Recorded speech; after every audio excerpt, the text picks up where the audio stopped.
The best reward you can give to your cheating husband is to give him other people's children. Yes, you cheat and give him other people's children. Then when he gets to 70 years, tell him that those children are not his own. Tell me thank you in the comment section. I'm waiting.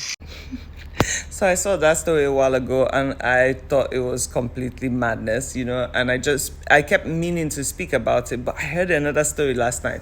So apparently there's this family that has 5 children, right? And out of play, there's love in the family, is not one of those toxic families. And out of play, they decided, your character ain't seeming like my father's own, and you acting a little bit strange, let's go do a DNA test. And doing the DNA test, they realized that the only child that was actually the father's child was the last born. 2 of the kids were for a specific other man, and the other 2 were from 2 different men. And I'm like, God, this is completely wild. See, I have always been on the opinion that respect goes both ways. And if a man decides to disrespect me because he has craze in his head, I am never going to put myself in a position where I have to degrade myself to prove a point to him.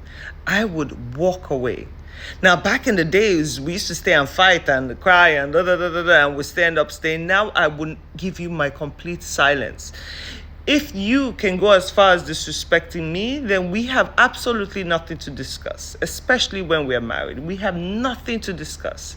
But women, if you feel like justifying this behavior is correct, you guys are worse than the men. The only person you hurt in a situation like this are your children. Are your children that will never feel like they belong. If they even had a health scare, you can't even bring out the father to donate anything to them. Jesus Christ.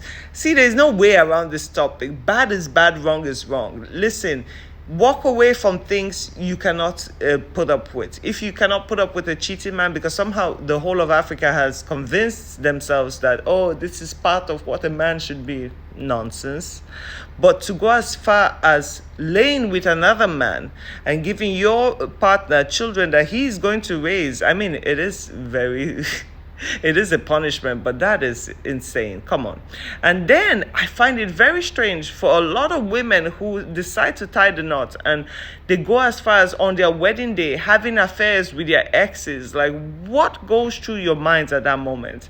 Because your ex is someone that couldn't step up.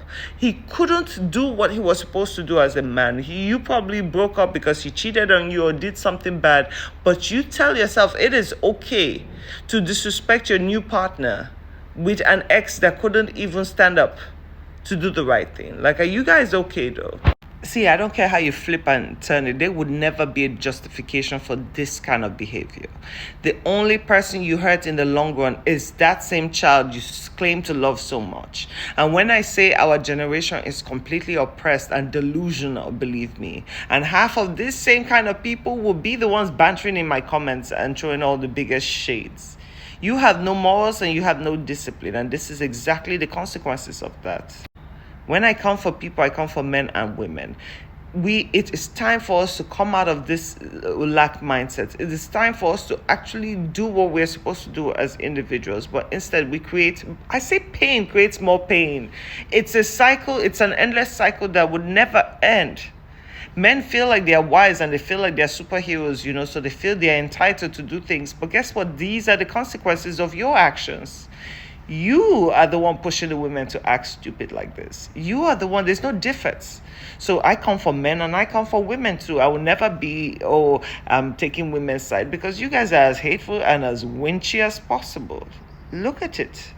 How can a woman sit and come up with such a brilliant idea and then decide to put it on the internet for the gullible people to ingest? This is what you're teaching the generation. But when we talk, you say, hey, it's family problem now. It's a family problem. No, it's not. You guys create monsters in your families and you bring those monsters to the public and we have to deal with it. Somebody's innocent child has to deal with your ill-mannered children because you couldn't step up and do the right thing. If you keep making the same mistakes and if you keep following the same pattern that your great-grandfathers have taught you, and you keep disrespecting each other, men and women, you think you would have a different outcome. It's going to be the same thing repeated at a higher frequency, always. If you accept oppression and you delude yourself to think that, oh no, because it's family, it's acceptable, this is the result of that. Now, everybody would love to bash the women, but what are you men doing too? You want to be leaders and superior. Enjoy. You're gonna be babysitting some other person's spunk though. Anyway, have a nice day.